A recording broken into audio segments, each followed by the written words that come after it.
3 बेटे थे, महेश, दिनेश और गणेश।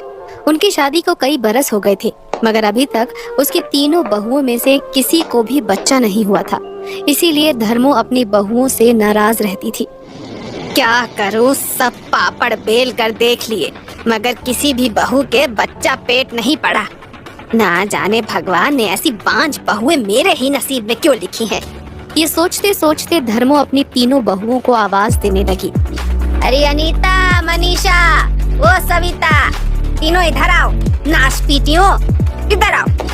धर्मो की आवाज सुनते ही तीनों बहुएं दौड़ती हुई उसके पास आकर खड़ी हो जाती हैं। बोलो सासू माँ, क्या बोल रही हो? माँ जी, आपकी तबीयत तो ठीक है ना? मेरी तो तबीयत ठीक है, लगता है तुम तीनों की तबीयत खराब है। नसीब फोड़ दिए हैं मेरे। इतने साल ब्याह को हो गया और अभी तक एक बच्चा तो दूर, चूहिया तक पैदा नहीं की है।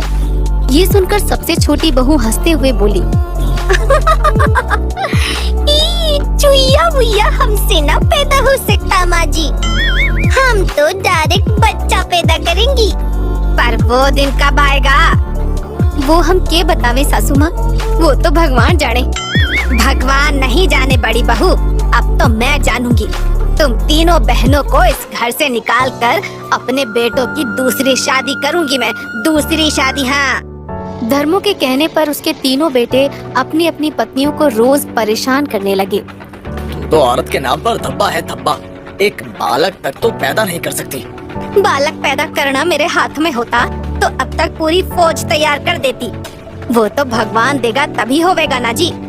तुम तीनों बहनें तो बांझ औरतें हो, बांझ। तुमको कोई बच्चा पैदा होने वाला नहीं है, समझी? हम बहनें बांझ हैं, तो तुम तीनों भाई खुद बच्चा पैदा कर लो ना, हमें कहते ही क्यों हो?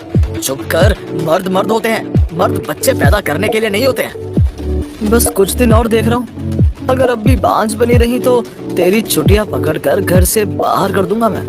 इसमें हम क्या कर सकते हैं जी? अगर आप हमका घर से निकाल दिया तो हमारा तो लाइफ बर्बाद हो जाएगी ना। प्लीज ऐसा कभी नहीं करिएगा। इस तरह धर्मो की तीनों बहुएं हमेशा दुखी रहने लगी और एक दिन तीनों बाजार गई तो उन्हें वहाँ उनकी माँ सरिता मिल गई। वे उसे देखते ही रोने लगी।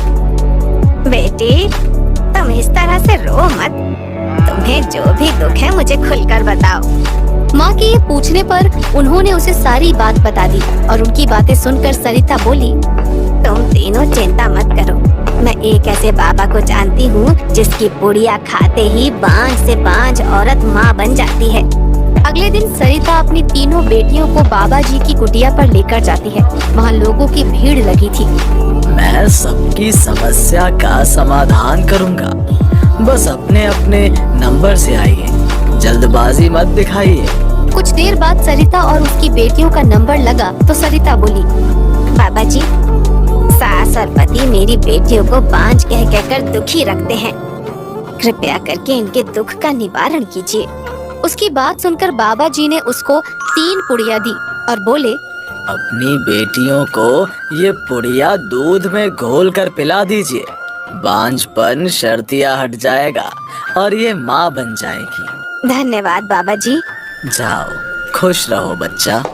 बाबा से पुड़िया लेकर तीनों बहनें घर आ गईं और फिर रात को दूध के 3 गिलास लेकर तीनों ने उसमें एक एक पुड़िया घोल ली। मगर इससे पहले कि वे उस दूध को पीती, उन्हें किसी काम से बाहर जाना पड़ गया और तभी उन तीनों के पति खेत से घर लौट कर आ गए। अरे, यहाँ तो गरम गरम दूध रखा है। थकान के कारण सारा शरीर टूट गया भैया और भूख भी बहुत जोर लगी है, तो सोचते क्या हो, चलो ये दूध हम पी लेते।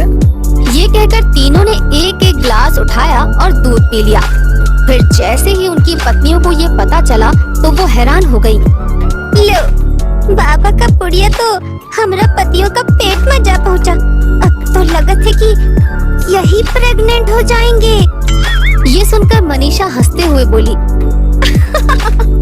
हमारे पेट में ना सही, हमारे पतियों के तो पेट में बच्चा आएगा ही ना। ये तो चमत्कार नहीं हो जाएगा बहन? भगवान करे ऐसा ही हो, इन तीनों को भी पता चल जाए कि बच्चा पैदा करना कितना मुश्किल होता है। उनकी बातें सुनकर बड़ी बहन अनीता ने समझाया, इस पुड़िया वाली बात को तुम दोनों राज ही रखना बहनों। अगर बुढ़िया को पता चल गया तो समझो हमारी खाट खड़ी कर देगी। तुम सही कहती हो बड़ी। हम बाबा जी की पुड़िया वाली बात उनसे छुपा कर ही रखेंगे, क्यों छोटी? हाँ मंजली।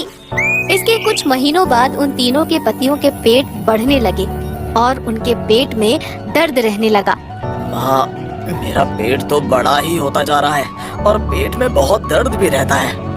न जाने हम तीनों के पेट में क्या घुस गया है माँ।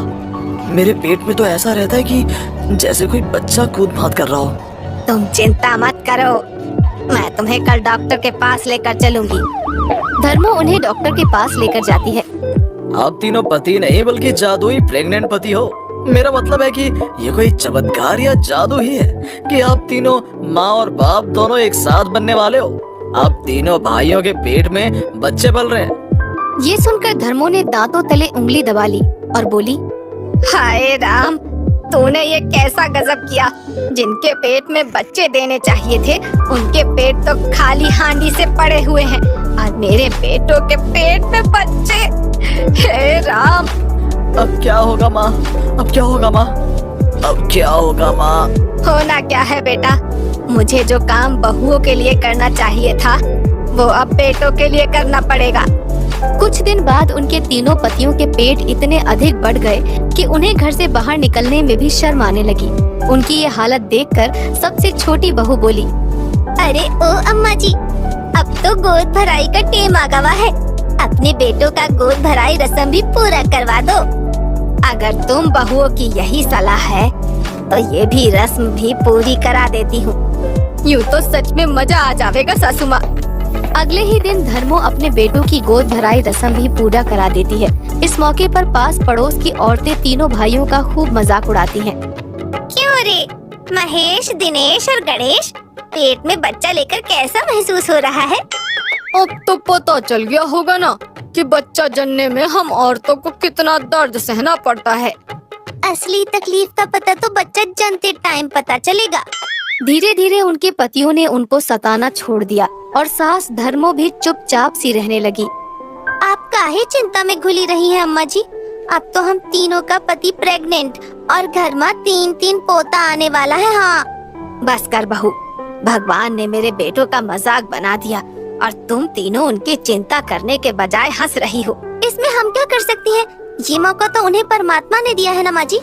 कुछ समय और बीता तो धर्मो के तीनों बेटों का डिलीवरी का टाइम आ गया और धर्मो उन्हें अस्पताल ले गई। अस्पताल में भी सब इन तीनों प्रेग्नेंट पतियों को हैरानी से देख रहे थे।